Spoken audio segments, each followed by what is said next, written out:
the rules of today. We have our timekeeper, Mayor Grant. He's going to signal you all with the 1 minute, 30 seconds, 15, 10 seconds.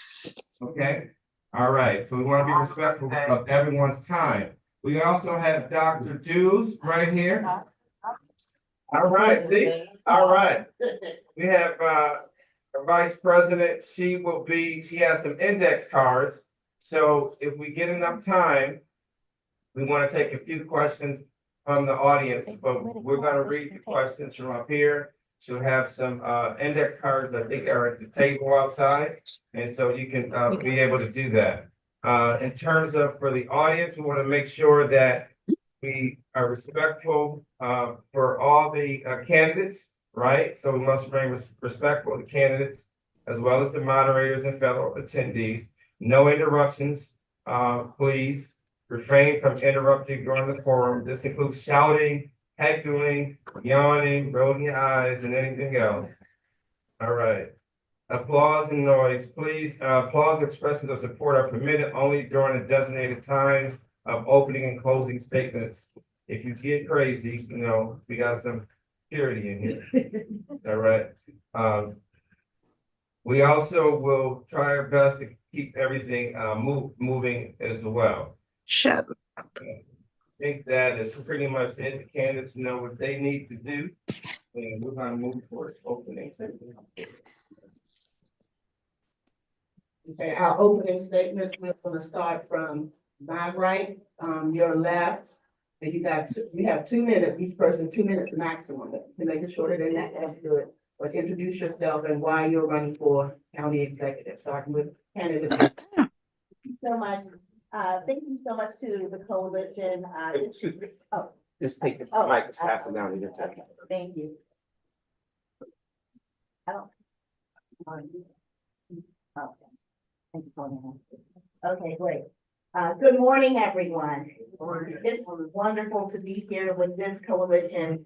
Really, this represents how I started my political career as a state delegate representing District 25. Many of the community leaders who are part of this important coalition.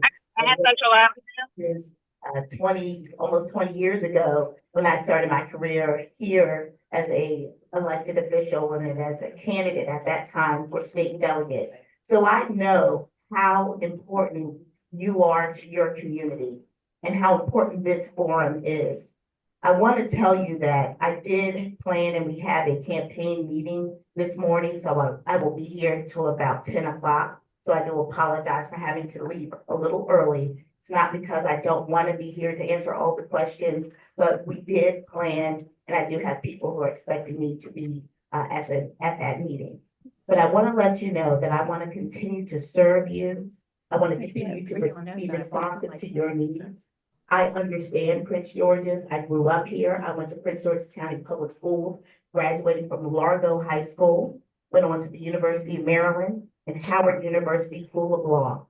I've worked in all 3 branches of government. I've also worked in the private sector as a business owner, as well as an executive in one of our largest hospitals, Children's National, that serves our youngest and brightest citizens here in Prince George's County. So I look forward to continuing to serve you as your next county executive. Thank you.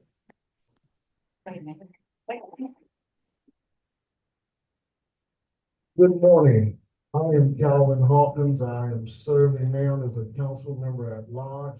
And for the last 30 years of my life, I've served Prince George's County. I've had the opportunity to serve under the late Mayor Marion Barry, Council Member Kevin Chambers in DC, Wayne Carey as a county exec, under Jack Johnson as a county exec, even Rashawn Baker. 30 years of working, coming out of Glass Manor at a time when those who lived in Glass Manor didn't make it in Glass Manor.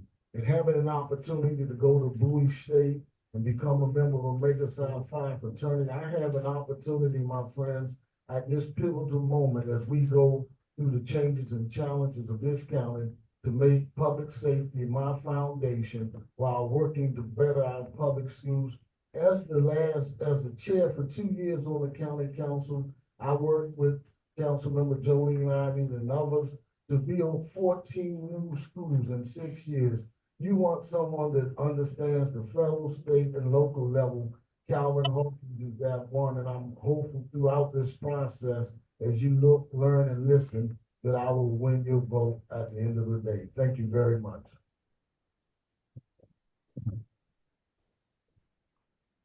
Good morning, everybody. My name is Ron Hunt. I arrived here from New York City in 1980, August 29th. I worked in all of the major clubs as a DJ. I had rap records out at the time. But I made more money than everybody else because they thought I was number one. In 1987, I started buying up all of the clubs.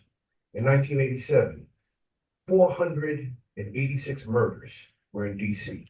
In 1988, I had the bad misfortune to have the 487th murder off the street from one of my places. That's when I got involved with the community. And I went hard. No one running, respectfully to everybody, because they're nice people, have more experience than me dealing with the police department. And by the way, I want you to fact check me. We started something called the CAC, Citizens Advisory Committee to the Police Department. We worked hand in hand with them. And we did the same thing in Arthur County community. I led both of them through Councilmember Ambrose's office. I worked with all council members, 60 seconds. I worked with all council members. On top of everything else, I wrote the laws. Please check, in 2001, for the Alcohol Beverage Control Division in Councilmember Ambrose's office, they couldn't figure out why I kept beating them. Because I think out the box. I make sure things are done. I work hard. I took care of the seniors and the kids. Please check behind me. To no end. With years and years of experience walking hand in hand. Working closely with the police department. And by the way, I have 2 movies out too. And I supported my own movies. With the police department, working hand in hand with them weekly. I didn't make a commercial walking with police and playing with the kids. I did it. I cleaned out drug neighborhoods. You can check. The police department is still around and some of these people are still around. No one running has the experience I have. I want and need your vote. And I'm not accepting any donations or any money. I'm doing it on my own. And I'm the most qualified. Thank you. Thank you. Hi, I'm Jolene Ivy. I'm Chair of the County Council. I'm also a member at large. And I guess I started my political career when Jesse Jackson started running for president, and I just got so excited. I ran down to his DC office and started volunteering. And it was just so exciting. And that's where the bug first bit me. I eventually went on to work for Ben Cardin on Capitol Hill.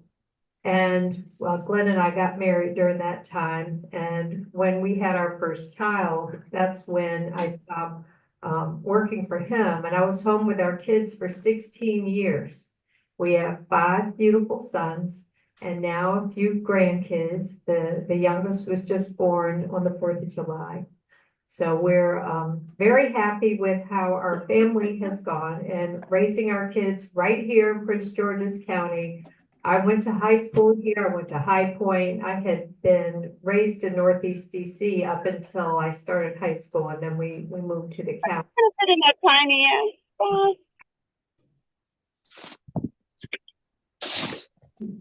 ass. It's already a wonderful place for so many.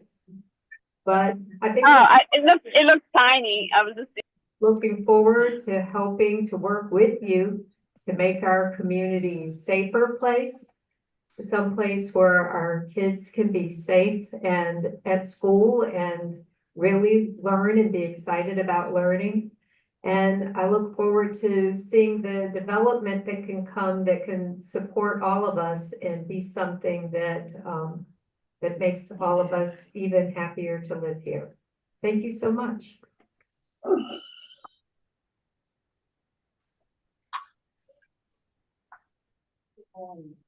Thank you all for having me, and like your president, it's amazing to see the number of people come out at 9 a.m. on a Saturday morning to greet us and to hear about us. I am Tanya Sweat. My family and I bought a home in Accokeek, Maryland in August of 2011. I'm originally from Orangeburg, South Carolina. However, I've been in this area since December of 1999 because I'm a former judge advocate in the United States Air Force. My last assignment was at Andrews Air Force Base. After leaving the Air Force, I then went to work in the federal government. And for years, I worked as a consumer protection attorney and then a consumer protection and financial director. What is that? Basically, I work to make sure banks and financial institutions did right by us in this nation. The most important thing I did during my service in the federal government is I served on the Obama administration during the Great Recession. And one of the things I did was worked on the team that wrote policy that then became the Consumer Protection and Wall Street Reform Act of 2010. Because we studied Prince George's County and what was happening when the mortgage bubble burst, I understand why our county is in the condition it's currently in. We have to make some fixes. We have to change some things. So why am I running? Like most of you, I'm mad as hell. I have the skills, the experience, the background to fix what needs to be addressed in our county. From diversifying the county's revenue, improving our school system, bringing transparency to government, and working with both our federal, state, and other local partners to make this thing work. It's not about investing money and building pretty things, but it's about building alliances and coalitions that's going to help us survive the next 4 years under the current administration. Yes, yes. Good morning, everybody. Good morning, everybody. I know some people in this room excited. My name is Alonzo Washington. I just happen to be a state senator representing Prince George's County in the state legislature. For me, my background, I grew up by a single mother of 6 kids right here in this neighborhood, in this community. We live here. We experienced homeless shelters. We experienced poverty. We even lived in public housing throughout the county. I lived from North County to South County, inside the Beltway, outside the Beltway. I know what it takes for families and what families go through every single day. As we all know, about 60% of our students in PGCPS are in poverty right now. That was my family. Those are people that I know personally, and I know what they're going through every single day. And I want to fight for them and for you. When I grew up in this county, actually, when I went to John Bain Elementary School, anybody know John Bain Elementary School? Yeah. So actually, when I went to that school, my principal, I don't know if you know Joanne St. Vincent, but she was my principal at that school, and we now serve in the state legislature together. And so for me, this is about working really hard and in tandem and empowering our young people so they can be successful, offering them the resources that they need and that they deserve so they can make sure that they're successful. I'm the story of Prince George's County, coming from homeless shelters, living in homeless shelters, going through the system. I worked on a county council, making sure that we had the Housing Investment Trust Fund. I then moved on to become a state delegate, where we reformed education and provided record funding for education here in Prince George's County and in the state of Maryland. I then moved on to become a state senator and working right now that we secured the FBI in my district in Greenbelt and made sure we secured $250 million. That's the work that I plan to bring to Prince George's County. I'm running for county executive because we're heading in the wrong direction right now. And that's the message I've been receiving from so many people around this county as I go through here. So I want to thank you for having me, and I look forward to answering all your questions.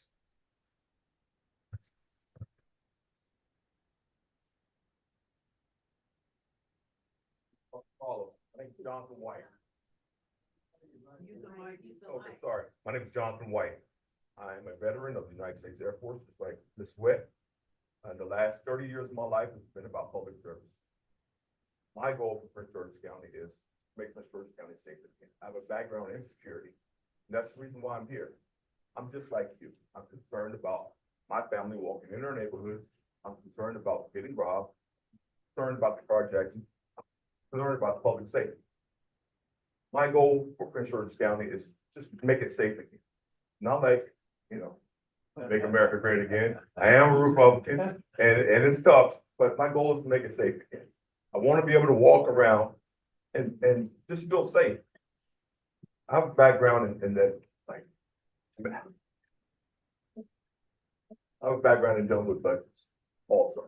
Have a $30 million budget, not in the $1 billion range, but $30 million budget. And my goal is just make it safe again. I'm just like you. I'm not a politician. I'm just concerned about getting priced out of my home. I'm concerned about high property taxes. I'm concerned about our school. And I just want to be a part of the solution to our problem. Thank you.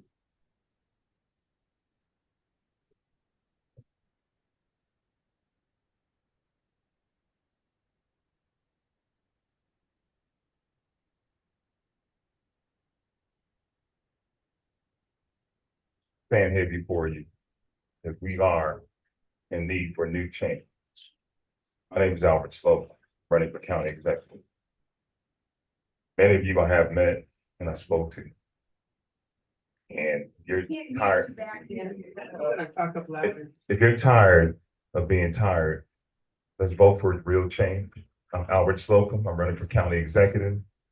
And I grew up in Bridgeport, Connecticut. I'm not originally from Prince George's County. I need to have real talk with you all. I grew up in the hood. I grew up amongst being the youngest of 10 brothers and sisters. My mother and father were married, but there were a lot of challenges against us as being a Black family in Bridgeport, Connecticut, which is predominantly Black. And that was like in the 70s. And in the 70s, we had issues as far as like busing. And we still have issues as far as school busing with our school system. I'm not going to say that I have all the answers. I'm not going to say that anyone here has all the answers. But I will say that, you know, as far as change is concerned, you will get that. You will get the leadership with the background of 30 years or more in corporate experience. I understand finance. I understand budgetary constraints. I understand development. Straight out of Howard University. How many people from Howard University? Bowie State University. Yes. All right. University of Maryland. All right. So, hey, you know, I'm your person. I'm your person as far as election. And you know, let's have real talk. My website is albertslocum.com and my email address is princegeorgian4slocum@albertslocum.com. All right. I have a lot to talk about, but we don't have a whole lot of time to talk about it. But we're going to talk about development. We're going to talk about business development, economic development, environmental factors. Those are real talk. All right. Again, I'm Albert Slocum. I hope to get your support, real change, new leadership, fresh face. Thank you all. All right, now the fun starts. All right, so I'll do the first question. You know, this is something that's near and dear to my heart. Being a former city council member from Buffalo, the state senator from New York, I did a lot with minority business. And I know some of the folks, any minority businesses in the room? Anybody own a business? Minority, all right, Black business, minority business, woman business. All right. So what are your plans? We'll start gonna work through. All right. Was it left or right?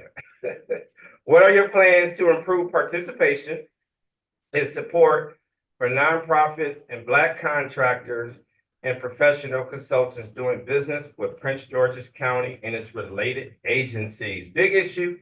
A lot of meetings over the last couple of years about increasing Black business participation with the county. We'll start at the first thing.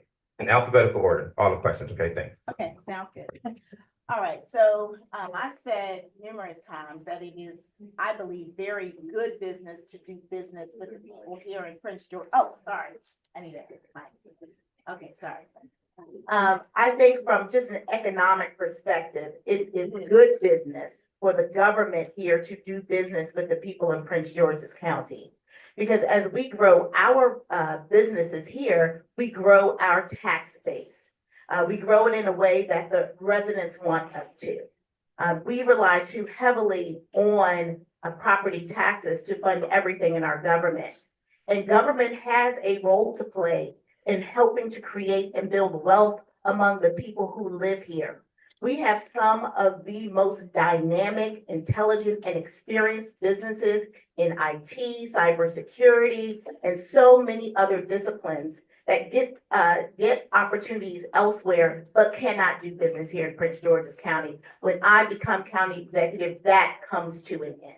The way that we do it is by really having leadership in the Office of Central Services. I know there's a new Office of Procurement, But the problem is that the leadership might say one thing, but those who are actually purchasing and procuring and are responsible for the RFPs are saying something different.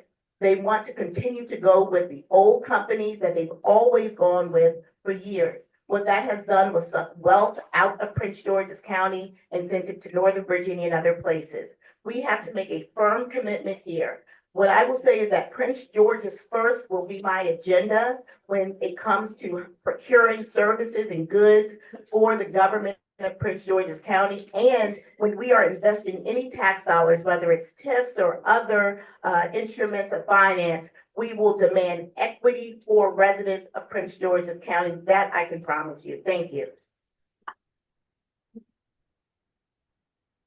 Thank you for the question. Over the last 6 years as a council member, working with my colleague Jolene Nyman, particularly Mel Franklin, we have put in place all types of legislation to support Black and local businesses, women businesses. What we need now is a county executive who's ready to implement some of those legislative initiatives that support legally getting in the backdrop of a president who's talking about diversity, equity, and inclusion. As you all know, he's planning to exclude that. We have to be creative enough, courageous enough to ensure that our Black businesses get the opportunity. If any of you know, you can talk to most Black businesses in Prince George's County. If they have come to Calvin Hawkins, whether I've been able to help them or not, I walk with them, work with them to make sure that Prince George's County becomes the county where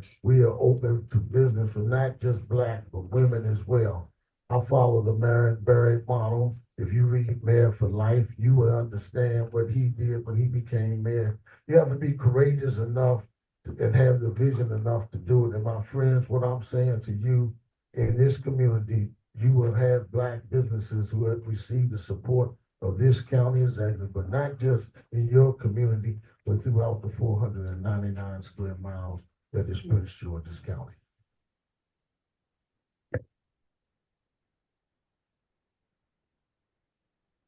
I am so happy I am not a politician. You could see the seriousness on my face. The question was about nonprofits. Now, here's the deal. Nonprofits are the greatest things for us to have. They have money to spend. So if they have money to spend and we incorporate a relationship and partnership with some of these nonprofits, it saves us money. And what ends up happening is we excel. I'm listening to everybody talk respectfully because these are nice people. But they're saying what we already know. The reality of the situation is, forget about Black businesses. Oh, Ron said forget about Black businesses. No, because the problem with that is we don't train the Black businesses to be in the position to do it. They have to know how to do it first, and then we bring them in. Why? They come in there and we slap them down. Oh, well, you don't have this and you don't have that. It's crap, okay? And everybody can get up here and I'm gonna listen to this nonsense all day. That's why on the bottom of my thing you see, I say it's time to stop the nonsense. If you want Black businesses in there, you must teach them, because they're not dumb. You must teach them how to get there. Once they're there, they're in. If they come and knock on the door, they don't know what the hell they're doing. Let's be straight up about it. They're not getting in. And I'm listening to everybody talk about what their background is. And I come from the ghetto. You can look it up online. There's a 4 buildings, 287 apartments in each building. And guess what? There's a warden deck right outside. That's how bad it was when I was growing up. I'm from New York. I don't want to hear nothing about no more bad neighbors. I come from a single mother too. And one thing I know, if you don't teach somebody something, they can't learn. It's just like that. I purposely will not accept, and you don't know how many people, they offered me $200,000 to run. I said, no, I don't need your money. I have Ron Hunt name. You heard me on the radio all those years. All right, everybody, this is Ron Hunt from Mirage Nightclub. You heard me say, yes, this Friday, but I wasn't bragging because I own 5 clubs in that neighborhood, not one. In a neighborhood that is a highly regulated business, I was always in compliance. We have to teach the Black ownership how to do it, like I learned how to do it. Thank you very much. I really feel like money and blood have a lot to do with each other. There's a relationship. So blood, if you don't keep it going in the body, you bleed out. And the same thing happens with money in our community. If we don't keep the money circulating within our community, it doesn't strengthen us. So one of the things that I think is really important, whether you're a nonprofit or a regular business, is that we prioritize getting the money that we have from taxpayers to keep it circulating in our community by prioritizing local businesses and local nonprofits. The other thing, though, is really more administrative. It seems to me that our processes are so slow that sometimes as a county council or even the county executive will make a grant to a nonprofit, and to get that money paid, or if you're a business that's done business with our county, just the act of getting paid can be so difficult that you might go out of business during the time you're waiting. And we have passed legislation to deal with that, as Calvin has said. But if we don't prioritize making sure it works, then things won't change. And I deal with the same thing when it comes to state money. I have nonprofits who come to me and say, we got money in the state budget last year. We still haven't gotten the money. And so I've been working with them to get that money into their coffers. But it shouldn't be this hard, and we need to do a better job. And that's one of my priorities. Thank you.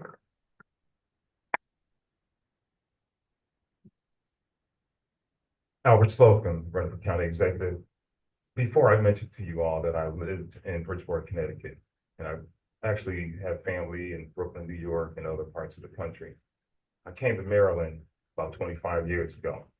So I've been here as a resident 25 years, and I've got the opportunity to see different businesses throughout the country. I've actually visited these businesses as well. I have a background in human resource development and business development and finance. And I understand what it takes as far as to have sustainable businesses. Now, how many in here, I just want to get a temperature check. How many here are business owners? Local business owner. Okay, I feel you. I'm a business owner as well. Slocum Life, we deal with insurance brokering. So it's pretty hard. And a lot of minority businesses, as they say minority, but most of you all are Black, right? Minority meaning every other minority and you. Right? I want to be specific here. In Prince George's County, it's predominantly Black. I'm not leaving out any other race or ethnicity, but let's be real. We need to invest in Prince George's County. And the way to do that is to have you all give in procurement contracts, first right of refusal. Now we have a county council that that has the power to do that, procurement. Then we also have county executive. County executive and county council have to work together. That has not been happening. There's been a lot of riff-raff going on, okay? As county executive, I promise you, because I have a business background and I'm a business owner and I'm you walking in your shoes, that you will get first right of refusal. And it is time that Prince George's gets back on the tracks there. We can be the top 3 county out of the 24 counties in the state of Maryland. And as county executive, I'm gonna put you first. I'm not gonna put politics over people. So I'm here working for you, Albert Slocum, County Executive.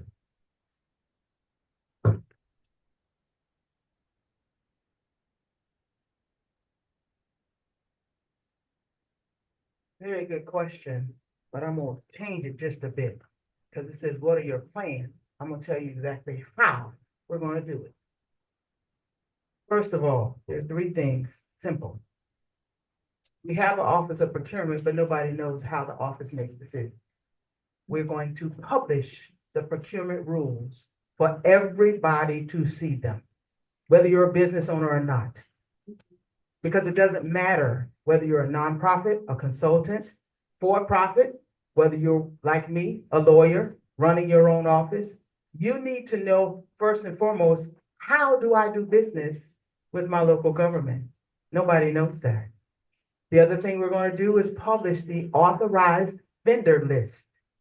We don't know who the authorized vendors are in the county. Everybody will know who Prince George's County is doing business with. Transparency. And the third thing, yes, I agree with Mr. Hunt. Businesses need to know how to make it happen. We need to bring back incubators that work with local business owners so that they understand the necessity of having a business license, paying your taxes. We talk about the money circulating in the community, but if businesses aren't paying taxes, the money really doesn't circulate. Because how does the government do business with you? It's through tax dollars. We need investment from business, and then we invest back into the business. So yes, we will train our local businesses how to do that. So 3 things: procurement rules published on the county website for everybody to see. Authorized vendor list published on the county website for everybody to see. And yes, training, incubators. The Economic Development Corporation is supposed to do that. It doesn't. We'll ensure that that is done. And every business owner who needs the training, who wants the training, will have access to it.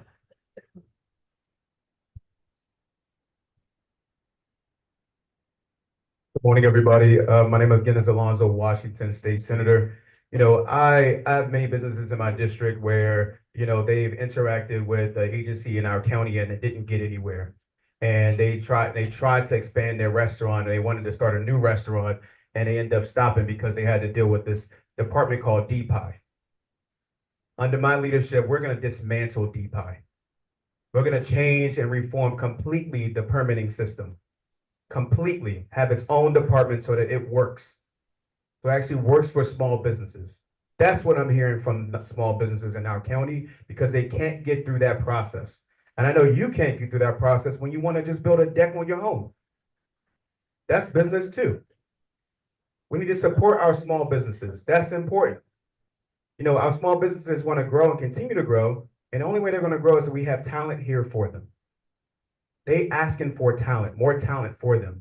We have to invest in workforce development programs so that it takes us to the next level where we invest in aerospace and engineering, we invest in technology, we have more apprenticeships in those areas too. That's supporting our workforce. That's supporting our small businesses that are here in Prince George's County. It's not about only our procurement process, which we're moving forward, we're moving in a better direction. But there's still more work to do in those other things that matter to small businesses, like workforce development, like the permitting process, like ensuring there's financing available for them and that can be there for them. And that they have access to people like us in Annapolis to make sure we can get the job done for them. For those reasons, I actually support me as small business owners because I have an actual plan to make sure your business thrives here in Prince George's County. Thank you.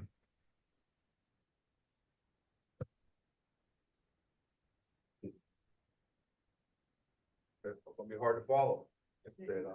Can you pull your mic up too? Sorry about that. We have policies already in place. The economic, the EDI fund. Sorry. We have the EDI fund. We need to use those policies that we have in place. We need to promote those policies. We need to be more transparent with those policies. That's the only way we're going to succeed if we get that information out there. We have policies in place, but we're not taking advantage of those. Like Ms. Sweat said, we have to be more transparent and more open so everyone can have access to the money that we're going to receive.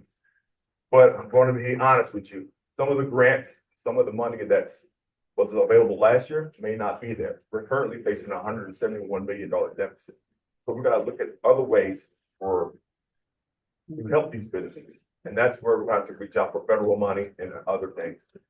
Like I said, if you look at the grants last year, a lot of these companies received a lot of grants from the council, a lot of grants from the state. That money may not be there this year. We're facing a deficit.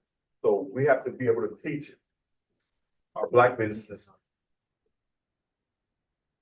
find the information, go to the Small Business Association of America in order to get the help that they need. Because it may not be here. We may not have the money to fund grants, to fund nonprofits, to fund small businesses. Like I said, we're in a deficit. That's what candidates are not telling you. We don't have the money to pay for these grants. Just being honest, we don't have the money. So we have to look at other ways to help Black businesses. And, you know, the only way to do this is we have to reach out, be transparent, and enhance the procurement policies that are already out there and what we have to do. Thank you. I want to take a point of privilege as president, you guys, to my candidates. If you guys can speak in a mic, so if you don't know, as a community activist, I have seniors in here who can barely hear. And they're trying to hear in the background. So we gotta remember, we have we have young people that may could hear good, but we do have seniors who cannot. So I need all the candidates to speak loudly. Some of you guys, to be honest, we are not really hearing what you're saying. So please speak closer to the mic. Thank you. Thank you for your participation and your attention thus far. An update on the format. Due to the number of questions that had come in from our audience members, we're going to ask the candidates to keep the remarks to 1 minute for each question. Okay. The next question, which is close and dear to my heart.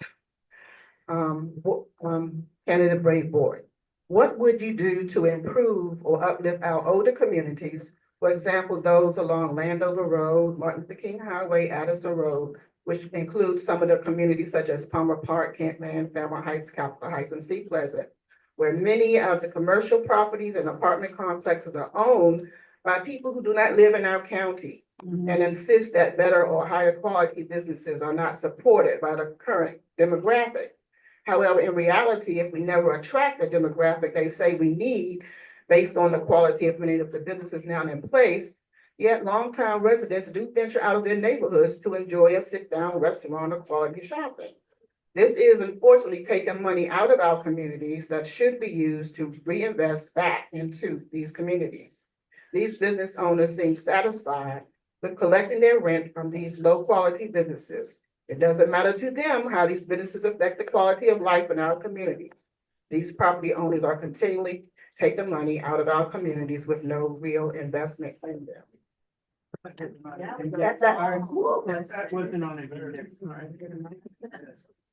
That is a very important question. And again, as I said in my opening statement, I have a campaign meeting, so this will likely be the last question that I'm able to answer, but I think in so many ways, the most important. Let me tell you, Prince George's County must have a vision for our established communities. We cannot rely on the vision of developers and investors because their job is to make money for themselves and the people who are investing in them.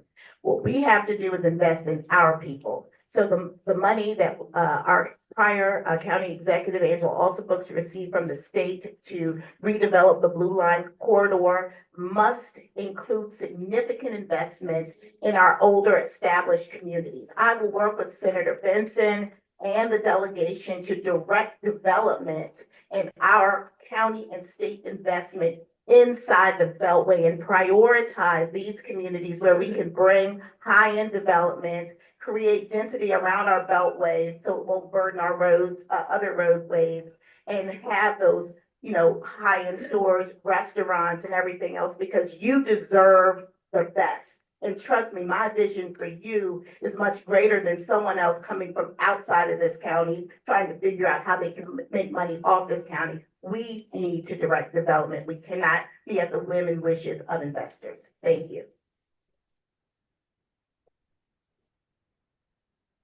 Ladies and gentlemen, my position on how we deal with that is we're going to take the Blue Line Corridor Initiative funding and repurpose it so that we have the kind of reinvention, renovation that we in that area.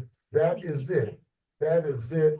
And we have to have community conversations on how we do this and do it with, and I'm sure we can get the support of the county council and taking some of the money from our rainy day fund to support the renovation that we in Prince George's County in that corridor. And to those individuals from New York who are up here, stay in the comedy club and not up here. Okay, that's how it's gonna be. Okay, I'll be in the comedy club. But here's what's not funny, right? Here's what's not funny. I have more experience than everybody up here, that's a fact. And by the way, I want you to always fact check what I say. But here's the joke about what Miss Braveboy said. Well, we don't need to let these people create businesses. Stop me. I just don't even have my minute. Oh, that's for him. Okay. Okay, it wasn't for me. Okay. I didn't even have a minute. No, that was him. I took the mic. That was him. That was him, sir. Yeah. Go again. It's one second before you go. Yeah, we gotta start. He handed me the mic early. Yeah, he gave him his time early, but one thing, if we can't, we wanna make sure we have no attacks, speak to the. That's good. That's good what he said. I know, but I'm just saying, we don't wanna create that No, it's environment. not an environment. Don't worry. Sir, and all due Okay. respect, Yes, sir. we wanna keep it above board, not a must fight. All right, thank you. You can start. Appreciate it. I'm not part of a comedy club, but I know what I'm saying is funny because it's true. Isn't it funny? Here's the deal.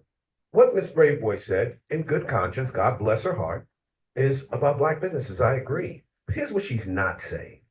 We want people to come and spend money in our county. I don't care who they are. And here's the deal. As I said before, if we want more Black businesses to come in, we have to train them in order for them to come in. Here's something else that's not funny.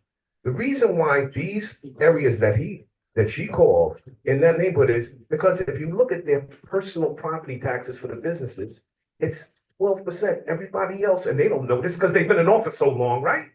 Everybody else is 2%. That's why nobody wants to be in that neighborhood. I will stop it. And by the way, I've dealt with council members for more than 30 years. They are afraid of me. And I'm not a comedian. I tell the truth. Fact check everything I say.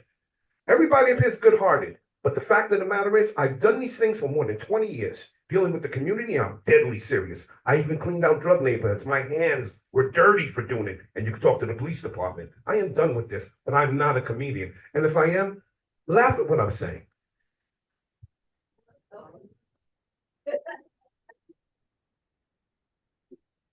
I think it is a great idea to look at our Blue Line corridor money, but frankly, $400 million is not enough. And when I look at what Baltimore has gotten from our state, it isn't close, okay? It's not close. And I believe that when I was chair of the delegation in Annapolis, and I can't even remember if I brought that up, but I used to be in the House of Delegates. And when I was chair of the delegation, I used the power of Prince George's County being the largest voting bloc of Democrats in the state in order to push the government to do things we needed them to do. So I know that we can use our power and that we can get more money from the state, significantly more money to invest in these areas. One thing that's really important is that we focus around our metros, which we always say, but I've learned that the problem is they're built on floodplains. So we can use the money to be able to help development there. Yeah. All right, here's where it's going down. You need somebody, you need a leadership that has a background in that area, real estate development, infrastructure development. I have that, I'm straight out of NYU. And it takes a lot of feasibility analysis to really hone in on where to put proper development. Now, you can't mix all this commercial, residential, and you have industrial. It just doesn't mesh well, okay? How many people feel that, certain areas that where you live are being developed where you have either too many 7-Elevens around, okay, too many liquor stores, right? Okay, let's be real here. I have a solution, and it's all about making sense out of nonsense. There's nonsense development, and then there's common sense development. Ask me why afterwards. I'd love to elaborate more. I got 10 seconds. This gentleman here is very great as far as keeping time, but for real, we need more time to answer these type of questions. But Albert Slope, County Executive, I can get it done, and we can get it done the right way. Focusing on housing that currently exists in Prince George's County. That is one of the biggest things I'd love to do, revitalize our community. And what many don't know is there's been a lot of money that has come through this county for that purpose that has not been used properly. The United States government has given Prince George's County millions in community development block grants. They've not reached the block. The Commanders organization, the Redskins organization, before it changed its name, gave this county lots of money to invest in our communities. The money never hit the streets. And I have the evidence of it as a litigator. We have to do a forensic audit of our county's revenue and expenses to figure out where that money has gone all these years. Because that money should have gone to our seniors to put new roofs on their homes, revitalize and renovate their homes. Yeah, $400 million is not enough, but we've already lost so much more than that because our county has mismanaged, misappropriated, and not used the money that we've gotten properly.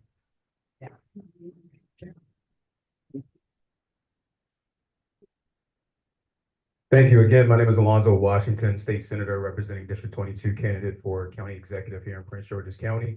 Look, the $400 million that was mentioned earlier, that was significant because the county has never received stadium authority dollars in the history of the stadium authority.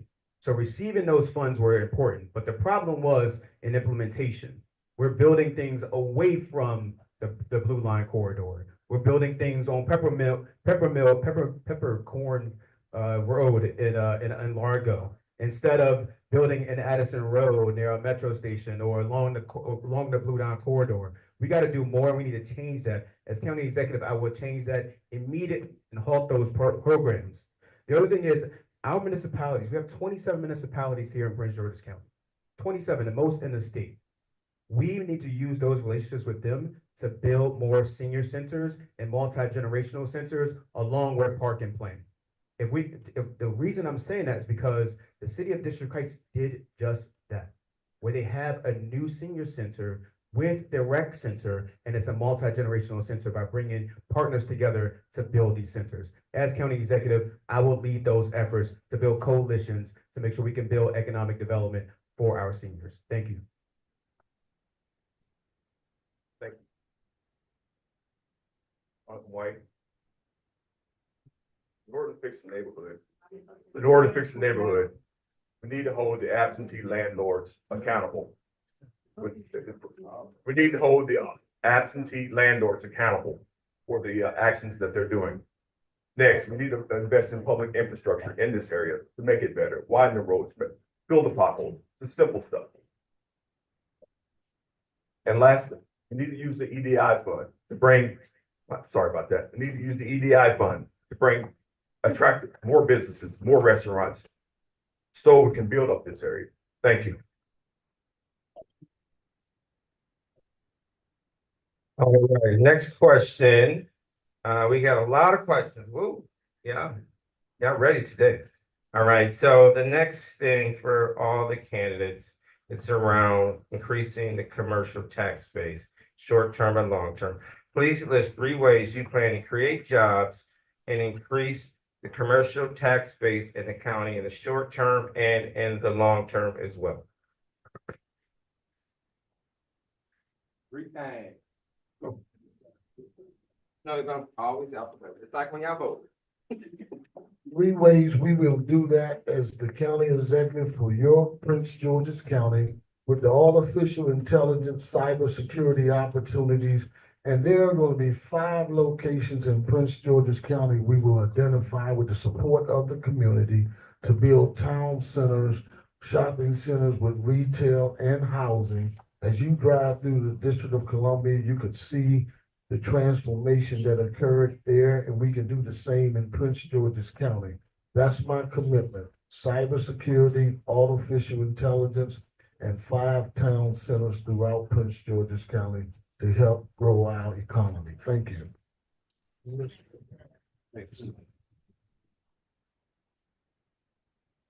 Starting? Okay. It's really funny. Let me tell you why. If we are 200 million in deficit right now, we are.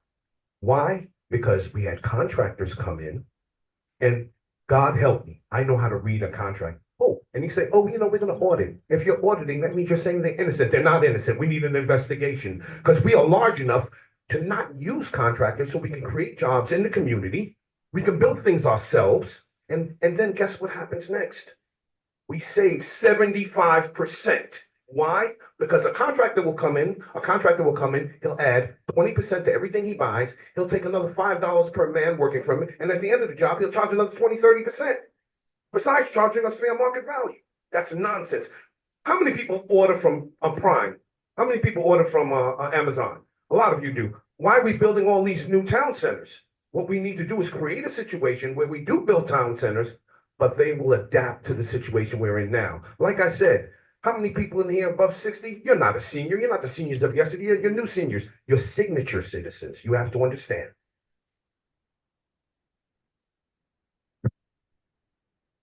I think one thing that we need to do in order to strengthen our tax base is think about the assets we already have in our county. And we have a lot of federal resources here. You know, we've got NASA here, we've got Social Security here. We have a number of federal agencies already here that we can use to lure in more private investment. And I think that that is really important that we get that done. We are not taking advantage of what's already here. And with the greater focus on using the EDI funds to bring in technology companies, but also at the same time supporting our students so they're being prepared for those jobs that come out, I think is really important. And I'm sorry, what'd you say? Oh, I'm sorry. Okay, sorry. I'll get my next thing next.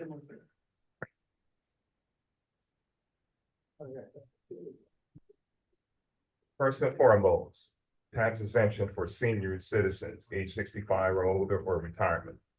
You don't have to raise your hand, but for those who are within that criteria, that's what I will push for. And I'll work with the county council, and I'll work, my administration as county executive will also work with the state senate, okay, and the representative, the delegates of the state.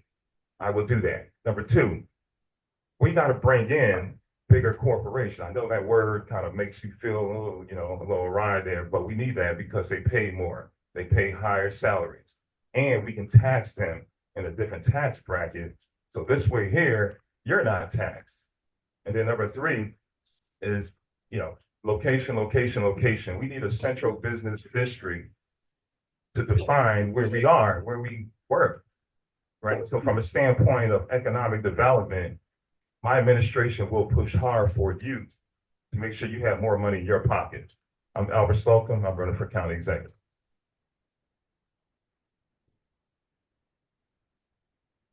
Looks like some people been reading my website and listening to my videos. 3 things to diversify the county's revenue. 1, we need to recruit and bring in more trade and different commercial industries to support sports and entertainment and tourism in the county.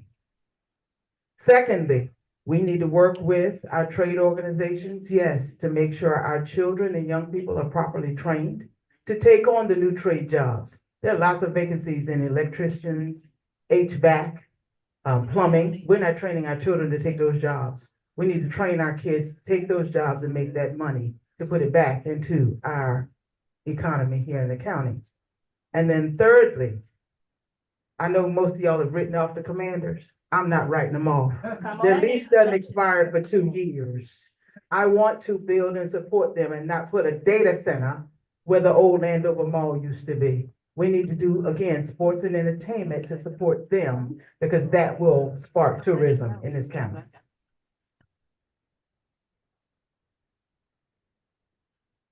Thank you. Again, State Senator Alonzo Washington, candidate for county executive. You know, in this county, we are resource rich, but we're strategy poor. We have the University of Maryland, we have NOAA, we have NASA, and we have FBI moving to Greenbelt. You can say that, but that's, people keep saying the FBI is not coming to Greenbelt because we're laying down the sword and saying it's not coming to Greenbelt. Under my leadership, I'm gonna change the question a little bit because I'm a little perturbed with what my fellow candidate person said here. If we're Democrats and we're laying down a sword because this person was elected into office, we're not going to get anywhere. Under my leadership, we will sue this federal government. We will make sure that my county attorney, as well as the attorney general, sues the federal government if they even think about making that decision. We deserve it. We worked for it. We allocated $250 million for it. That's what's going to grow our commercial tax base. making sure we keep what's rightfully ours. We deserve it. And under my leadership, I created the Maryland Aerospace and Technology Commission, which would ensure that we grow our tax base and grow businesses around that corridor. And we must do the same for other places around Prince George's County. I refuse to lay down the sword to this federal government. Thank you.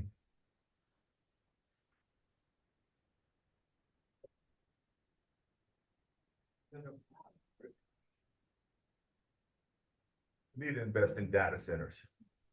We look at Loudoun County, last year alone, they brought in 600 million to their county.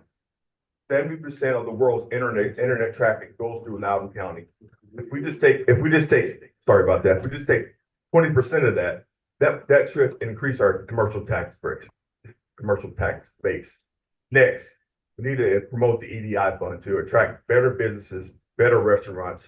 And lastly, we need to revitalize our underserved areas. And that way we can keep, that way we can keep our businesses here and make the community more attractive. Thank you. Hey, Candidate Hawkins, this question comes from our audience regarding data centers. What's your stand on data centers, the environment, and how would the cost of that electricity be, spread out through the county, or would the residents have to pay for that? I support data centers. I voted on legislation to support data centers. I'm just concerned where those data centers are located. And there's some legislation I want to bring to our current chair that wherever there's a data center with the amount of money. Okay, thank you. Can you hear me now? Okay. Yes. Data centers, I support data centers. I voted on data centers, but I'm concerned where they are located in our communities. Also, I want to share this.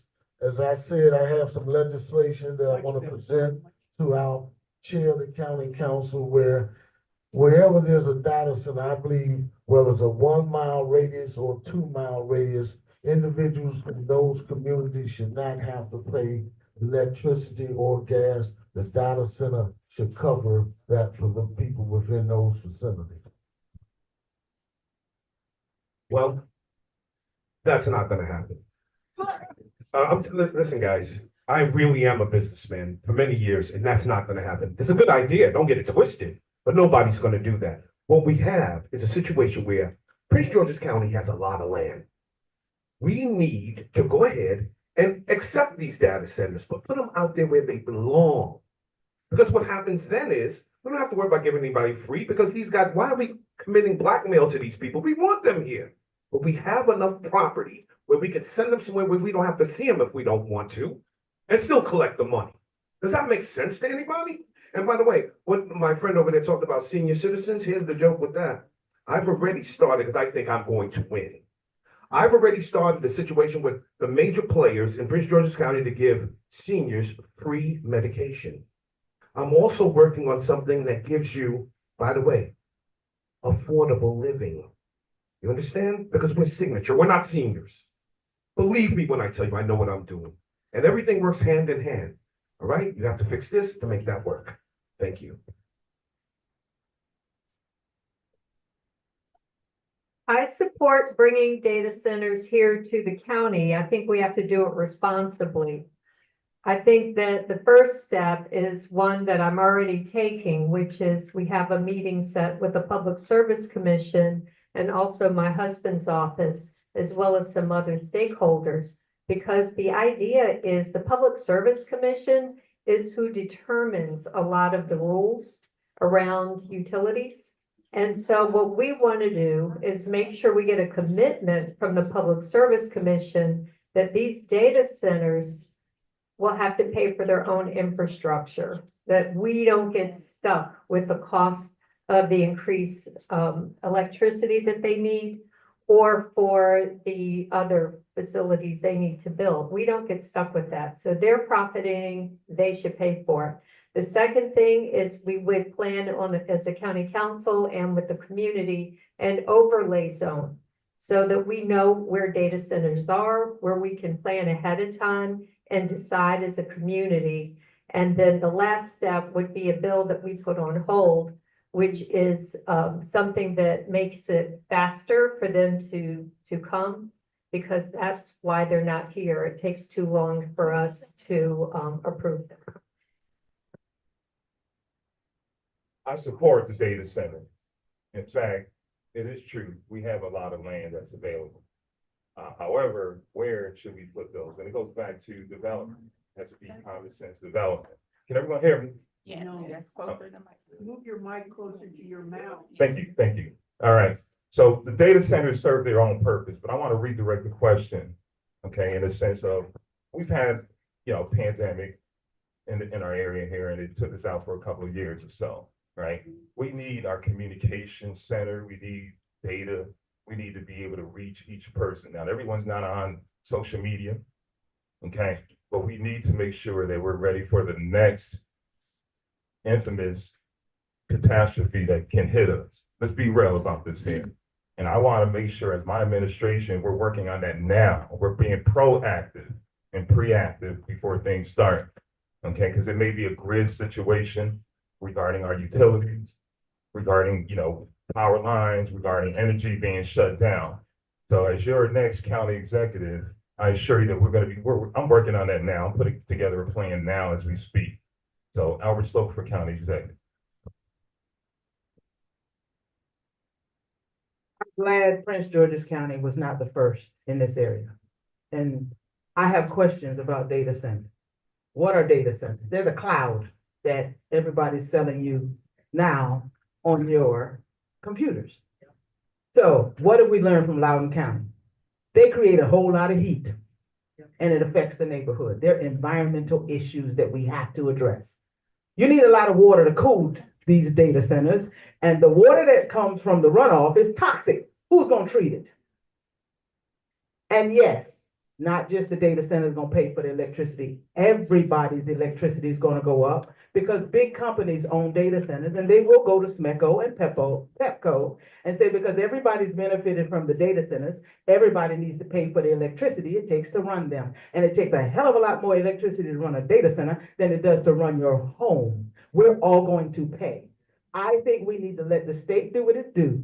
I hope they pass the bill in the state to study data centers, and I want us to wait the year it's going to take to do that study before we make a decision about bringing data centers to our community.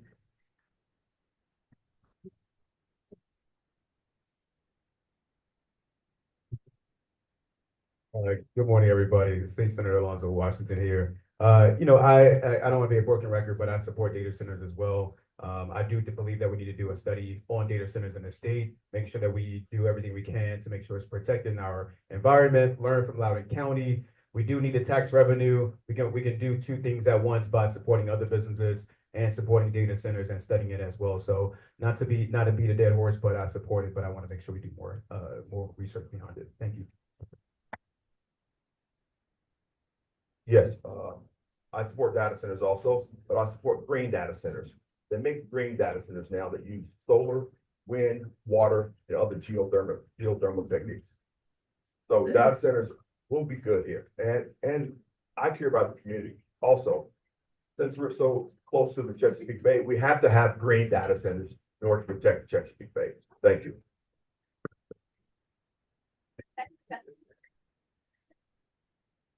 All right, our candidates, y'all doing good. All right, we got a lot of questions. We have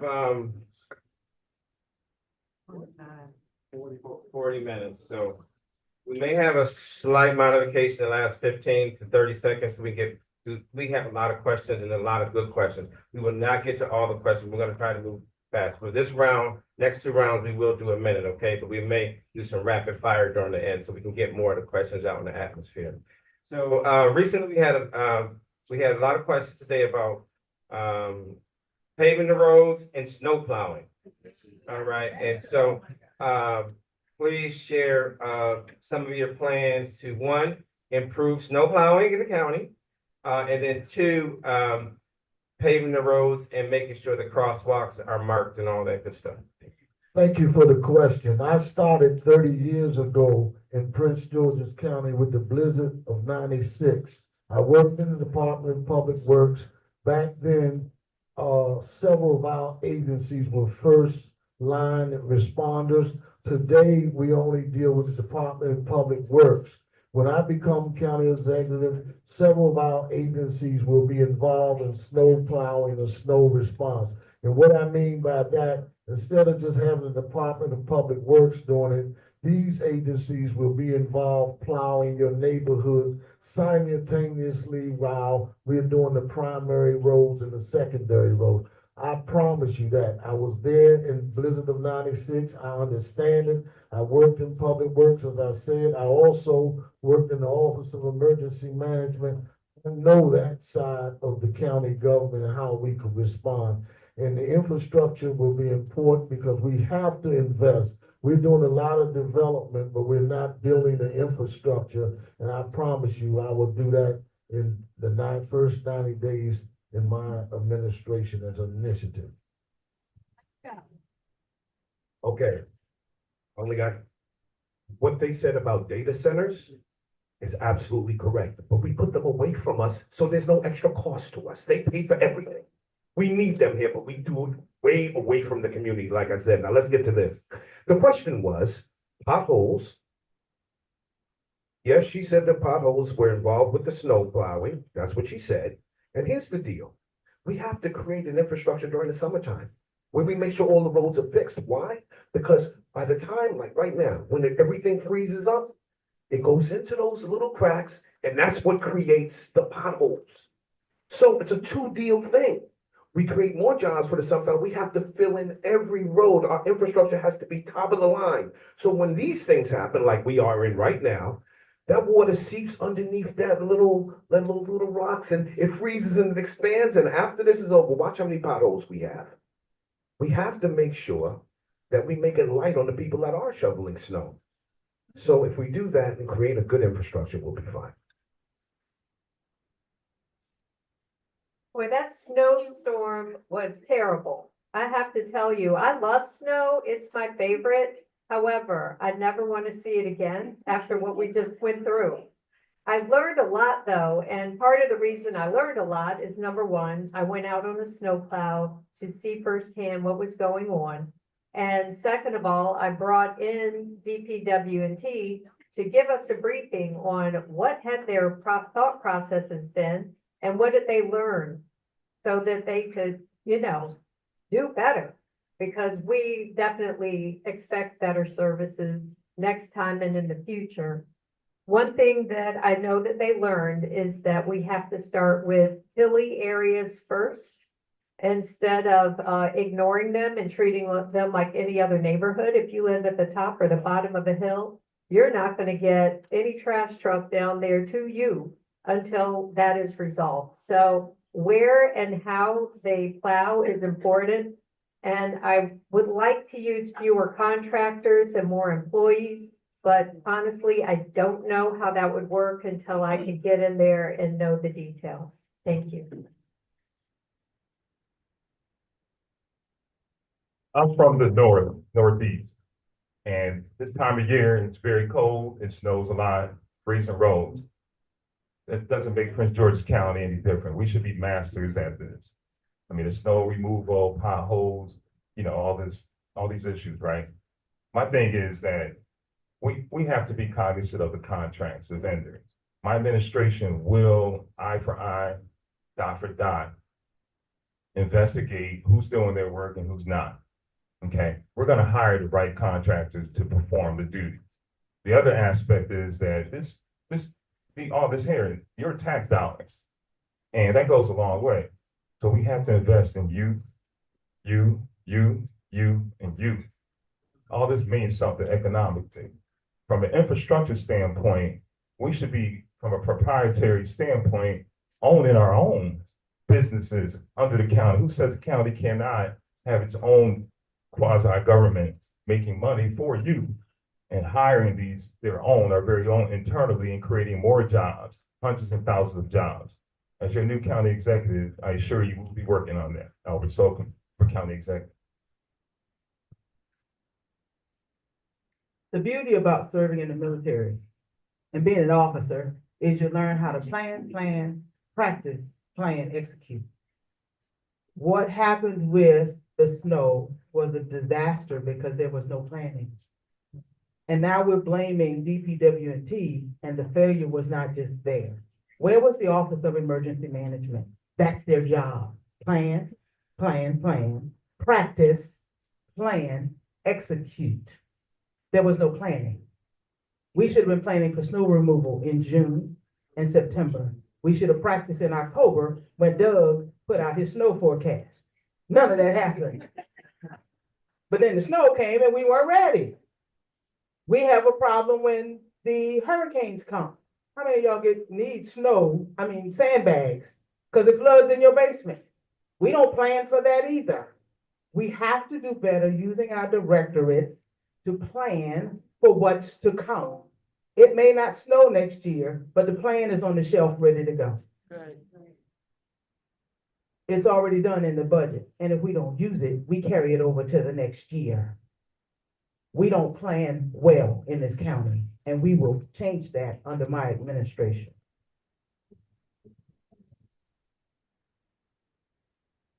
Good morning, everyone. Growing up, I experienced the blizzard of '96, and it was a fun day for me as a child. But having a child, snow days are way different now. And I'm sure people know that. Look, the thing of it is that, we are not tracking where these snow plows go as much as we should. We need enhanced technology to know which roads they've already plowed, where they've been. We got to be smart about it, understand where they are. For us right now, I've seen in my neighborhood in particular, and I know in one of my constituents' neighborhood, Miss Jones, there was a snowplow sitting right on the other edge of the street, just sitting there, not moving. I had to go over there and call them and ask them to come snowplow my street. So did Miss Jones. Had to do the exact same thing. That's when some come snowplow, because they didn't know which streets were already been plowed, where they have been, where they're going. That's unacceptable. Under my leadership, that will not happen. We will plan ahead of time. We'll make sure we have enhanced technology and make sure that these things don't happen, because it shouldn't inundate you like it did this time. I have not seen this happen in over a decade, something like this happen to our county. It shouldn't happen anymore moving forward, and it won't happen under my leadership. Thank you. I just want to piggyback on what Ms. Webb said. Failed to review our standard operations. I want to piggyback on what Ms. Webb said. We failed to review our SOPs. In the military, we review our SOPs quarterly. If we had done that, we wouldn't have dropped the ball on the snow removal. Under me, that would be one of my policies. We have to review and train quarterly to complete our tasks. Thank you. Candidate Hawkins, this question is similar to several that's come from our audience. As residential development continues to increase, how will you protect seniors who live in older communities from losing their homes as a result of increased property values, which results in increased property taxes? Also, if seniors do lose their homes, what safeguards would you have in place to prevent them from becoming homeless? For example, senior-friendly affordable housing based on income.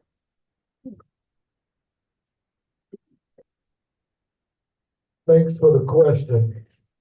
As you all may know, this county council has put in place the senior tax credit to assist our seniors along the way. And once I become your next county executive, we will work with our seniors to ensure that we have a robust program in place to address the concerns that were in that question. And I will stay around a little after the forum ends, and whoever asked that question, if you want to go further into that and get my information, to ensure that I stay in touch with you about that very issue, please stay around, and I will look forward to speaking with you after this. Thank you very much. Anyone want to stay around for that question and talk about it? You can, Mr. Hardy. No, I'm just saying it's his time. I don't want to take his time. Much respect. Okay, here's the deal. Seniors are why we are here. And you know what? I'm a senior now. When I was doing all that stuff back in Arthur Cap, I was not a senior, but I was helping the seniors. Here's what should happen. Every senior that shows that they spent a certain amount of money to keep their houses upgraded, doing solar panels, doing any upgrades on their homes. Their property tax should never go up. It should never go up. This is combined with good living for our seniors, better health care for our seniors, and free medication. Not controlled substances, antibiotics, high blood pressure pills. No, I'm not joking. This is very serious. I've thought of everything, guys. I am proactive. Everything that I've said so far up here, you can laugh at me, whatever, I've hit the nail on the head. And they're saying very similar things about good things, but I know what I'm talking about. This is what I've done for more than 20 years on hands, whether it was fighting the bad people physically or whatever I had to do, the police will be behind me and tell you, Ron Hunt got it done. I'm so hard on myself. That's why I always win. Put me in there so we win.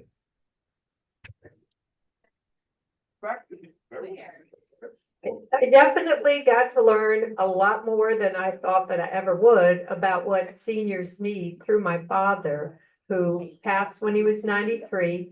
He lived with us for the last 5.5 years of his life, and it was an honor to have him live with us and get to know our sons in a way that they wouldn't have if he just seen them once a week or so.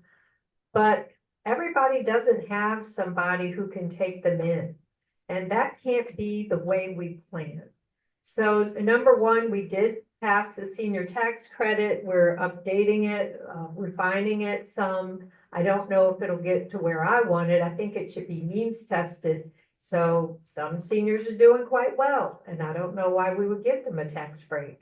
And the ones who aren't doing well right now, we have a $500,000 limit on what their house can be valued at.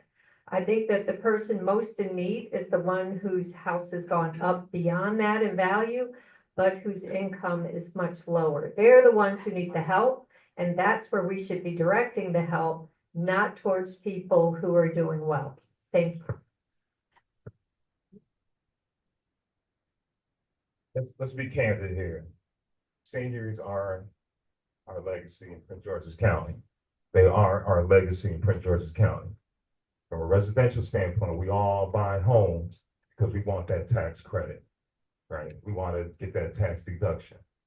All right, my administration will take into account the seniors by giving them a tax exemption from paying taxes. Because when you reach a certain age and you've put in your time, you want to basically be able to live comfortably, right? Many seniors live on fixed income. So that's one thing. We want to make sure that from a tax standpoint, they are taken care of. As far as residential, we gotta be careful with this here. We gotta have common sense development in order for our property values to be appreciating over time, not depreciating. Okay. And then lastly, as your new next county executive, I'm going to keep it real with you because my background, I have a very diverse background, and we need that as far as a business standpoint, economic standpoint, real estate development standpoint, educational standpoint. Okay. So we're going to have this conversation more. There's not a whole lot of time, but I can delve deep into it. I can give you the statistics. That's real talk helping every single one of you. I'm Albert Slocum, County Executive. I do agree with Mr. Slocum. There's no reason why seniors have to pay taxes. My mother lives in South Carolina and doesn't pay property tax. There are other states that exempt senior citizens from paying property tax. It's doable. The problem in Maryland is we're gonna have to address our state tax code, and we also need to address our county tax code. The senior tax credit that our county council is proud of will never work. It will never work. And our acting county executive has already suspended the implementation because it is not consistent with county law, nor is it consistent with state law. I commit to you, as a 30-year attorney who understands the tax code, I am willing to advocate at the state level to change the tax code in Maryland. And yes, we've got to deal with the revenue in the state of Maryland to make that happen too.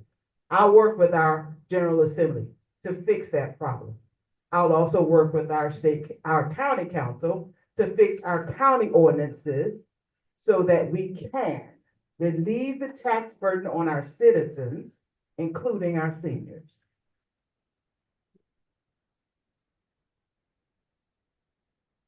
Good morning, everyone. It is my priority to make sure our seniors can age in their homes gracefully and with dignity. It's important that we make sure that when you pass a tax credit, that it actually works. In 2022, we passed a senior tax credit for seniors who make over 100,000 or less of $1,000, and it works. Our seniors are receiving that tax credit right now in the state of Maryland because of the work that we've done. Under my leadership, it will work here in Prince George's County if I get the chance to be your next county executive.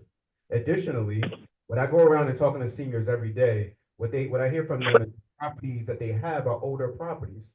And what they need is they need to enhance their facility that they have there, whether it's their HVAC unit, whether it's their front step or their door, or providing more infrastructure in their home. I will make sure we have a fund that works, that the seniors can apply for a grant that will help them enhance their homes. We all know Christmas in April. I will make sure we have that year round for seniors that need it the most. Thank you. I support the senior tax credit also. The other state supported senior programs keep our senior. I support the senior tax credit also, and we need to support other state supported senior programs to keep seniors in their home. You guys built Prince George's County, and it's not fair that you're getting priced out of your homes because of property tax. That shouldn't be happening.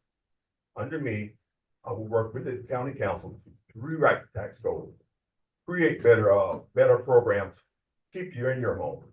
Thank you. All right, the next question is around education. Big issue we've not really gotten into today. One of the issues that folks have asked around education dealing with inequity in services and initiatives in the schools. Can each of the candidates talk about how they would try to change the disparities in services and funding based on zip codes in the county? We know that there's some limits based on the audience, but you gotta move the pulpit, but yeah, I know how to. Yes. As county exec, working not just with our superintendent, but with the school board, because we have a great deal of influence, but that's what we would have to use to work with our school system.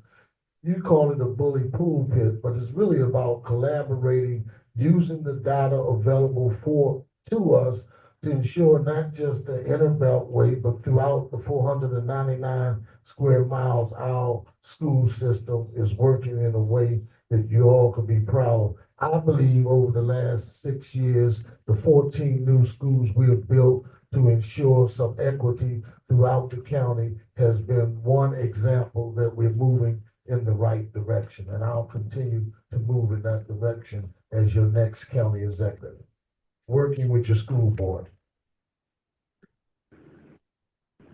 Okay, here's where we are with education.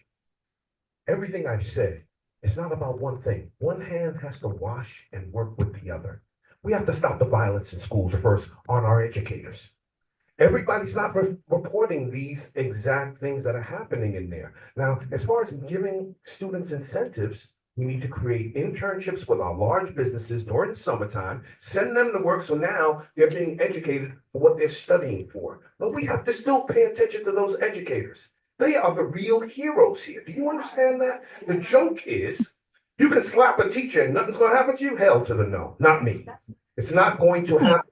Something else that's funny. No more cell phones allowed in school. None of them.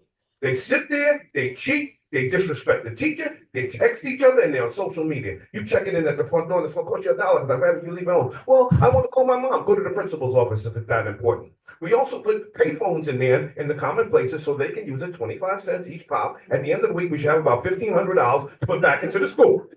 And we'll have a record of everything that goes on. Believe me, I have answers for everything. This is what I do, guys. I'm not going to talk about one thing. And by the way, sorry, stop. Just trust me. I know what I'm mad. I'm passionate. That's a whole nother thing.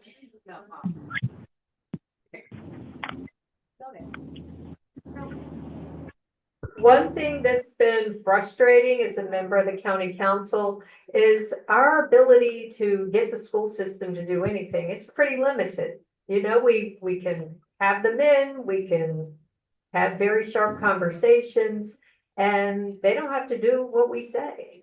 But as county executive, you actually do choose the superintendent, and that gives you a different kind of power.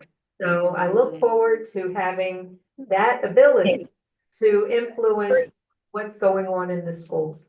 I think that we need to get the state to change a lot of things. One thing is how we look at the data, because our schools aren't all doing badly. You know, we have some schools that are doing quite well. And one thing that is clear is that we have a lot of English language learners, and I welcome them for sure.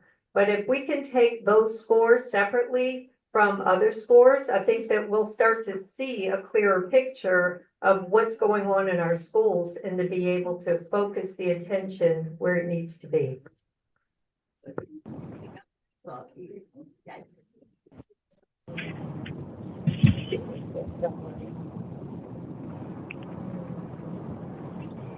Let's be real. In the house here, have children and grandchildren in public school system. All right, we all know that our kids are the greatest, right? No issues with them. Come on in, they graduated. If they don't have it, they don't graduated. Here's the real deal. We gotta hold everyone accountable. I'm hearing a lot of riffraff about parents not doing their job. For those of us who are parents, I believe we are doing our job. And I'm gonna keep it real, with cameras here, for every council member here, state representative here. I have a son who basically has been skipping school. I drop him off, put him in front of the building, he goes inside, and he doesn't go to class. So who should we be holding accountable? Not just the parents, but the schools as well. I'm gonna work with the county council and the state representatives to create some laws where parents get the power back to discipline their children the right way, so that our children can get back on track. And I'm gonna also support any other legislation that makes sense in helping to work with the superintendent, whether the county executive hires or not. We need to hold everybody accountable. We gotta make Prince George strong again. Thank you, County Executive Albert Slocum.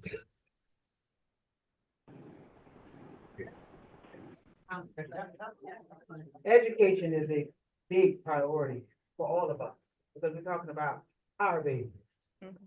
I'm a proud PGC parent. I have a graduate who's now an assistant football coach at the University of Maryland. And I still have a daughter in PGCPS at Acton Academy. So I'm gonna be the loudest parent in the room all the time when it comes to PGCPS. I'm also a former PTA leader at the local level and at the state. I advocated for the blueprint for Maryland's future. I'm not happy that the governor's putting a pause on it. Our children need that. As your county executive, I will never complain about the money we invest in our school system, but I will work my tail off to make sure we got the money to invest it in our school system, because that's what we have to do. As your county executive, I will never make you mortgage new construction of schools for 30 years, because that's what we got with our 14 new schools, a 30-year mortgage.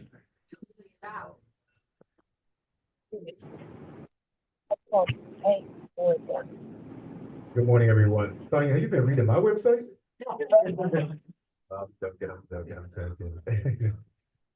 that was a great answer, actually. And for me, you know, I grew up here in Prince George's County. I went through our elementary schools, middle schools, high schools, and I know the power of education personally and how great our school system is and how much our teachers really love our students here.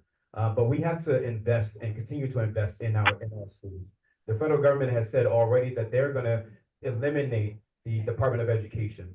We receive over $100 million from the federal government every year to make sure we provide adequate education to our students. We need to double down on the blueprint for Maryland's future. We need to double down on that. We need to continue to invest, because that's gonna make sure that we have equity within our schools. in our schools that have highest concentration of poverty in our schools. Again, over 60% of our students are in poverty here in Prince George's County. We can't let up on them. They deserve us. They deserve someone that's going to respect them. Jolene was right.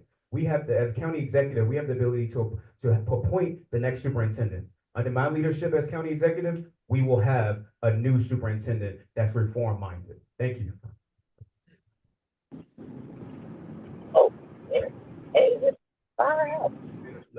Hear me out. Hear me out. How many teachers do we have in the building? Any teachers? Former educators. All right. Our projected budget for this year is $2.9 billion. Correct?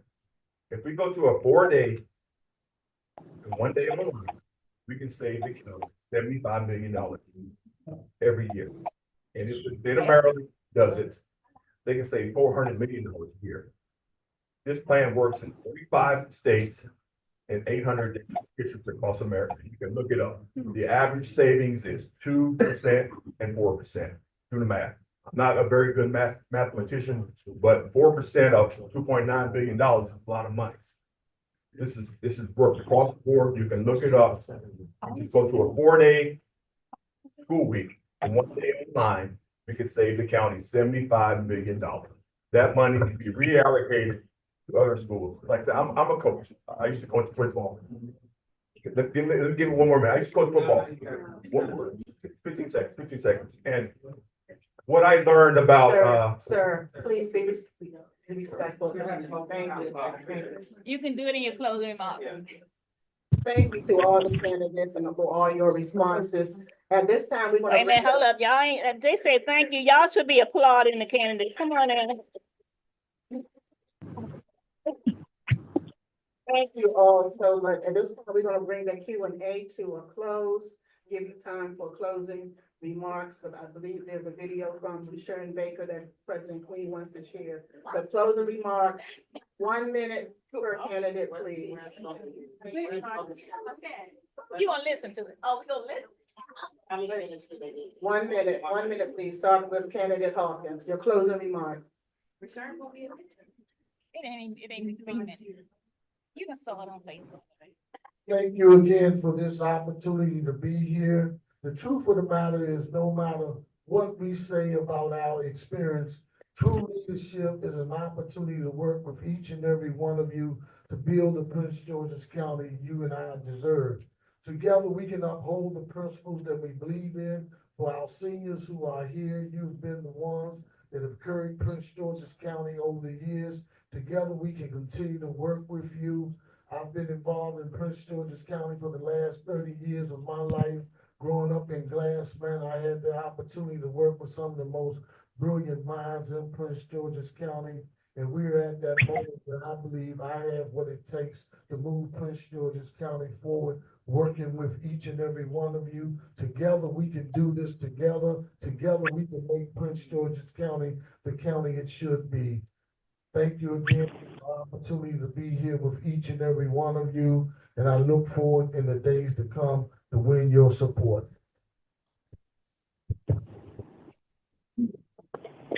All right. Here's what's getting ready to happen to me if you elect me. The first 30 days, facts. No one will do more work in 2 years than I'm going to do in 30 days. I have 3 teams set up. We're going to do every contract, an investigation. I know what to look for. They're definitely going to come out right. Number 2, we're going to budget.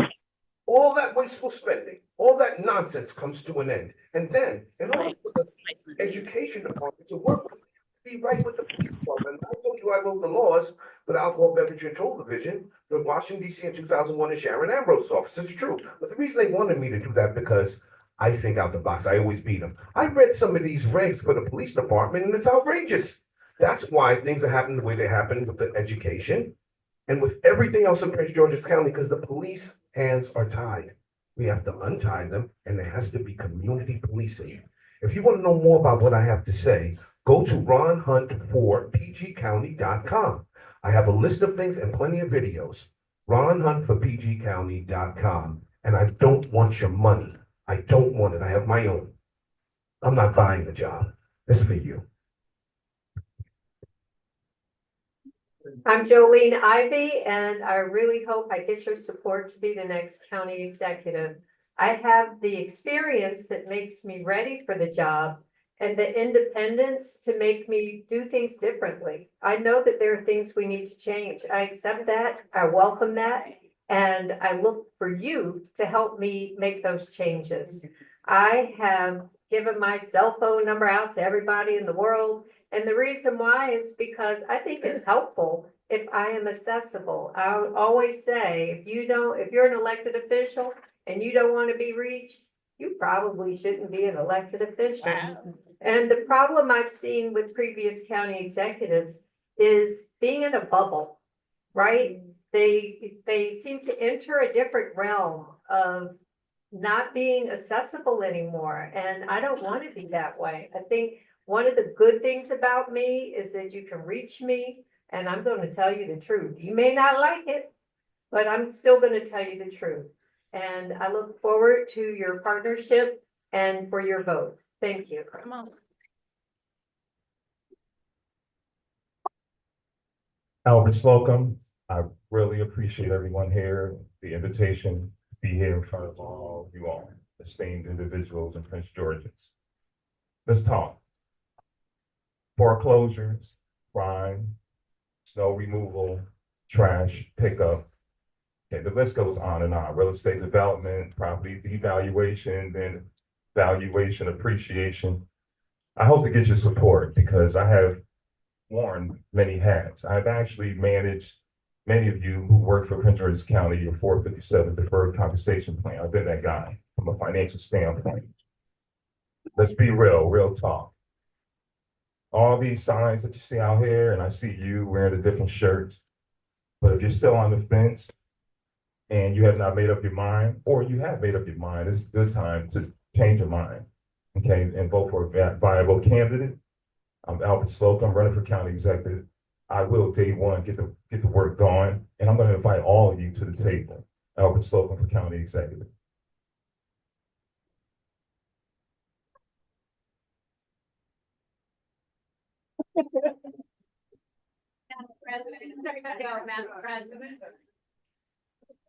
Again, I want to thank you all for having us here today and for listening. If you're looking for somebody with experience on how to get it done, it's not about just talking about it, it's about knowing how to do it, then you're looking at her. I've worked in the executive branch of government for almost 30 years of my career. I now work for myself. So I have to know how to get it done. My family lives in this county. We're invested in this county. We're business owners in this county. We want this county to succeed just like each and every one of you. But at the end of the day, if you're good with the insanity that is Prince George's County, you do what you do. If you're looking for change, if you're looking for something different, you're looking at your change agent. 18 months, we can get a lot done. And we'll get it done starting on day one.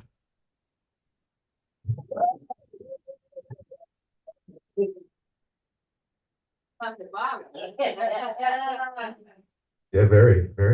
Good afternoon, everyone.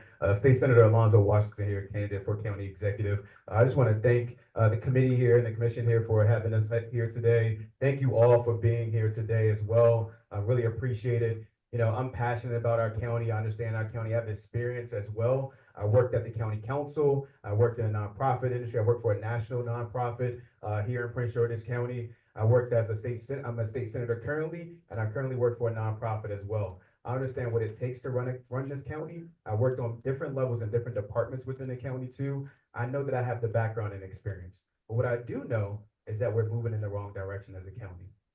And we cannot continue to move in this direction if we keep electing the same people over and over and over again, expecting a different result. We need new leaderships. We need a bold vision for the county moving forward. And we're going to do that with my leadership. And I welcome you to vote for me on March 4th. Thank you. Like I said, it's gonna be hard to follow. My name is Jonathan White, and I'd like to thank Ms. Queen for having me. And I'd like to thank you guys for showing up Saturday at 17 degrees come to a committee of a forum, to hear us talk. Like I said, I'm overjoyed and proud to see all of you in here. It's really sold out. And I didn't expect this crowd to be this big today at 9 o'clock in the morning. Thank you, and it makes me proud to see you guys. Thank you for all the candidates, but whoever your candidate is, I hope they put people like me and you first. Come on, Listen John. to us. Make sure our demands are met. Come on, Make sure John. make sure promises are kept. That's what I want you to do. Thank you. Have a good day. All right.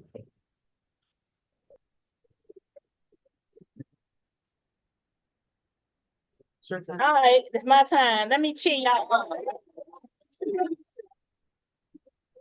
All right, let's give a clap for our moderators, you guys.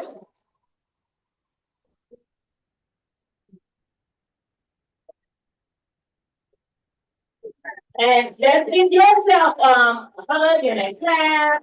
Everybody did good. Even my girl Jane up here, she was egging everybody on, but you did good.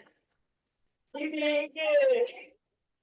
All right, so, I just want to let you guys know that Madam State's Attorney did have to leave. She did tell me when she accepted, the invitation that she had already had committed to something today at 10 o'clock.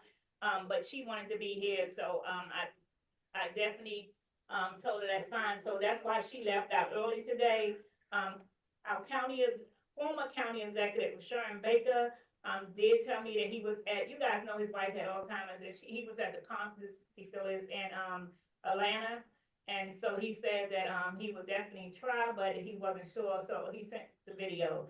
So, you guys on Zoom can see it, because I'm on Zoom. So you guys here, will be able to hear it. He's not here. I know, but I'm the president. Okay, let's set that tone. This is my meeting, and no one's gonna tell me how to hold my meeting. You guys know me, okay? So President Queen said it was okay for him to send a video to the coalition greeting. It's a 4-minute video. He didn't answer any of these questions. You guys probably already saw it on Facebook for real. But I want the greeting video for the coalition, because he did send greetings to the coalition and explain why he couldn't be here.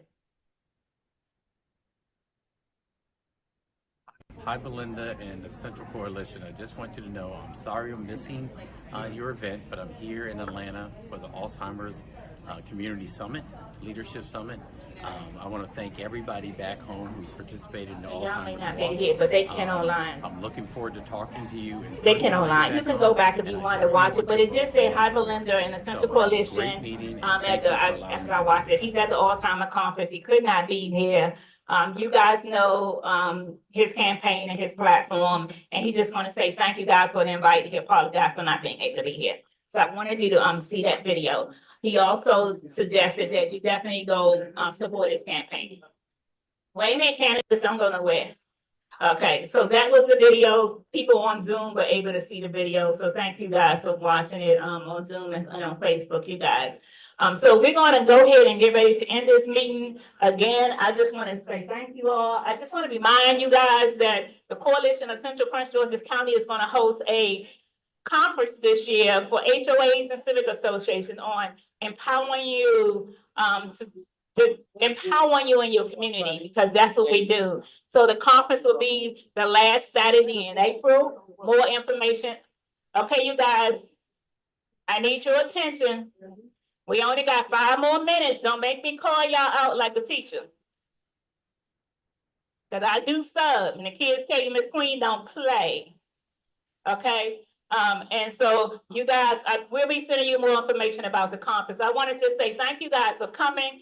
At this time, we're gonna call this meeting to adjourn because you guys have been sitting here for a while. Again, I wanna thank you for coming. I hope I didn't miss anything. I wanna thank the candidates. Oh, I know, there's a lot of other candidate forums going on, you guys. There's one on the 30th. I know a lot of the candidates have been sharing it. I've been sharing it. So for people you know who have not attended the candidate forums, or if you're still not sure who you want to vote for, please attend the candidate forums. Go on Facebook, YouTube, you can watch this again, share, because it's important. Our next county executive, you guys, it is important for us to move our county forward. Your vote matters. Your vote, can I hear y'all all say that? My vote matters. Your vote matters, you guys. I cannot say that. So please talk to your family members, talk to your friends. It's a mail-in ballot. Nobody's gonna go to the poll and tell you who to vote for. Your vote matters. Please, please, let's make the right choice. Whatever choice you make is your vote. Thank you guys again. Love you guys.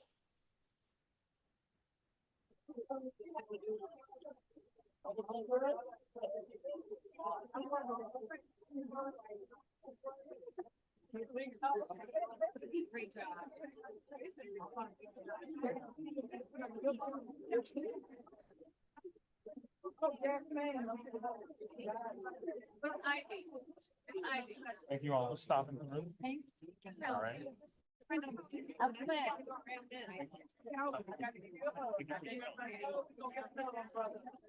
so much. It was wonderful. Calvin, I hold that. Breathe. How's your son doing?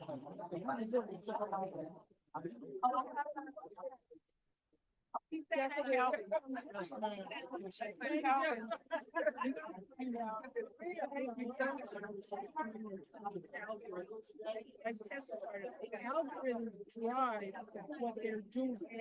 You talk about using. I didn't forget to recognize all our elected officials, but thank you guys for being here. Our mayor city president, I saw our treasurer, Davis, I saw our delegate, Denise Robertson back there, and I saw former council member Dean, but thank you all for being here. Thank you.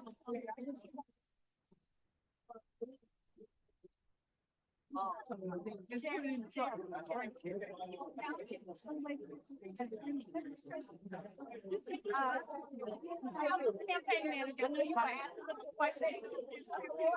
No, Gary? Yeah. I don't have any. This is my first week. Everywhere you go. I started on Tuesday. I think we've done this before somewhere else. Anyway, oh, thank you. Oh, young. What's your information? I want to do another job. Yes, right over here with the bubbles. Yes, ma'am. Rosalind? Yes, that's why I have the Miss Rosalind, what's your phone number? 202. 236. 202.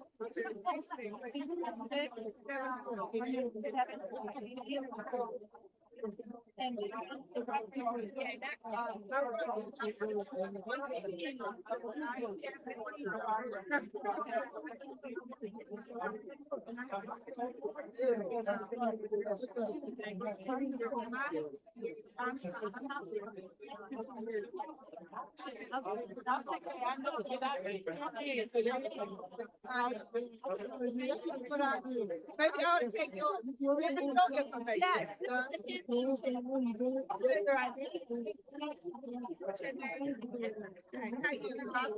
Oh, wow. I know what I did.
I'm gonna make it okay, and I'm very sorry.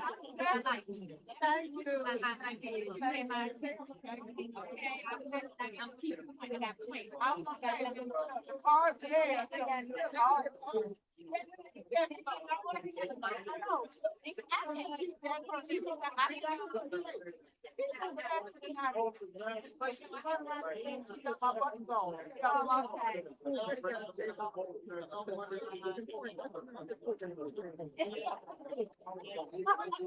I know that's right. No, they had, Yeah, it was nice. I think most people are going.